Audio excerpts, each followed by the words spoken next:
Welcome back, students. In this video, we will discuss the moment generating function and cumulants for what? Normal distribution.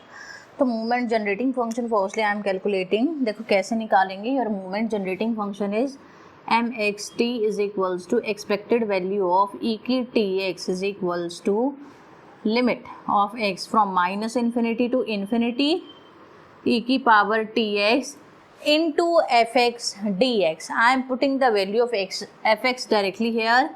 1 upon में sigma under root 2 pi e की -1/2 x minus mu by sigma का whole square into dx.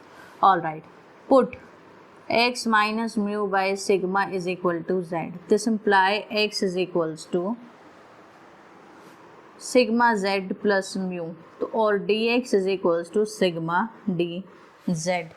Done. Mu will be constant and differentiation of mu will be 0. इस x को I am differentiating with respect to z, तब जाके मुझे ये value मिलती है. बिकॉज देखो let me show you dx by dz is equals to sigma differentiation of z will be 1 and this will be 0 and then multiply this dz here. When x is approaching towards minus infinity, your z will go to minus infinity. When x is approaching towards infinity, your z will go to plus infinity. तो यहाँ से mxt की value क्या आई? mxt is 1 upon में sigma root 2 pi minus infinity to infinity e की t.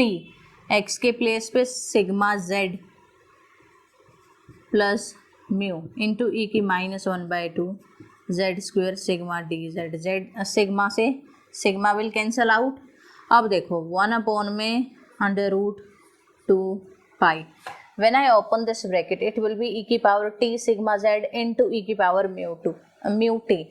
Mu t is independent of z, तो I can take this out common outside. minus infinity to infinity e की -1/2 I am taking common z square. अब यहाँ से आएगा t सिग्मा z -1/2 z square.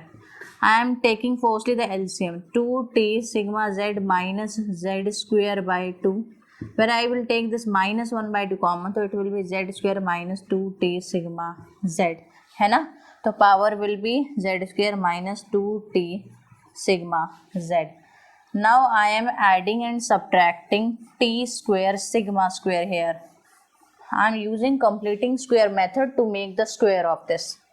So plus t square sigma square minus t square sigma square dz. Now I am taking this minus t square sigma square outside and making the whole square for this part. तो it will be e की mu t into e की minus. देखो this minus and this minus will become plus.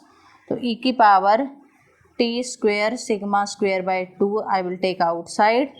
And see one more thing, this base is same तो power will be added. तो I am writing here root 2 pi. तो यहाँ क्या आएगा? Minus infinity to infinity e की -1/2 z minus sigma t whole square d z. Okay, now again put z minus sigma t is equal to y. तो d z z का with respect to y differentiation when you will do you will get d y. When z is going towards infinity minus infinity, y will also go to minus infinity. When z is going towards infinity, y will also go to infinity. So from here what you got? E की power mu t plus t square sigma square. Okay. By में 2 will also come. Root 2 pi.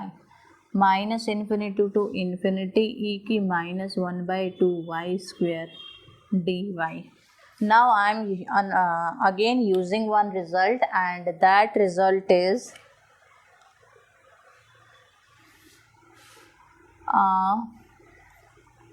I am using this result कि minus infinity to infinity 1 upon में root 2 pi e की -1/2 y square dy will be equal to 1. This is again from that CDF or PDF function definition result. Okay, so I am using here e की mu t plus sigma square t square by 2. इस complete part की value क्या आ गई आपके पास 1 आ गई.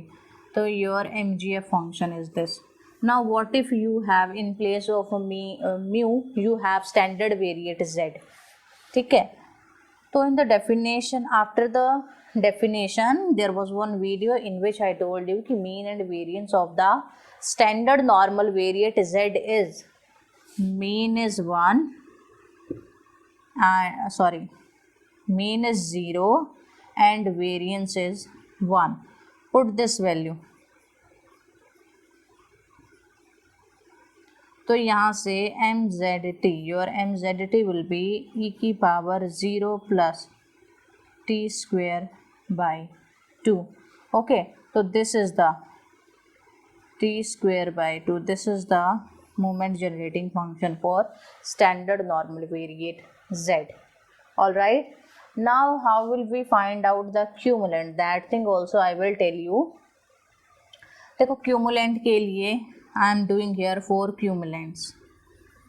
Cumulants के लिए what I will do, take log on both side. When you take the log on both side, ना I am erasing this portion here. ये portion I am erasing, and in this portion we will find out the cumulants. तो cumulant take log on both side. Log of mxt will be your kxt function, which will be log of this, log of e mu t plus t square sigma square by 2. Log of this power will come forward and log of e value is 1. So I am erasing this completely and this will be equal to this value. Now how will you find out your mean and variance by the help of cumulants? तो उसके लिए आप क्या करोगे, d by dt of kxt, first derivative of kxt function and put t is equal to 0. First derivative क्या आएगा, mu plus 2t sigma square by 2 at t is equal to 0. What will you get, mu which is your k1 और you can say mean. d2 by dt2 of kxt and t is equal to 0. इसका differentiation with respect to t 0, इसका differentiation 2 से 2 will cancel out sigma square. At t is equal to 0, तो you will get sigma square which is your k2 or you can say mu2. इसके बाद after these two terms there is no term of t, तो from here you can say k3 and k4 both will be 0. यहाँ से आ गया mu3 0 आ गया and mu4 क्या आया, k4 plus 3 k2 square. k2 आया सिग्मा स्क्वेयर, तो यहाँ से ये आ गया 3 सिग्मा की पावर 4. तो these are your mean and variance of normal distribution. mu3 central movement, mu3 will be 0 and mu4 will be 3 into sigma की power 4. If you like the video, please like it, share it with your friends and please subscribe the channel.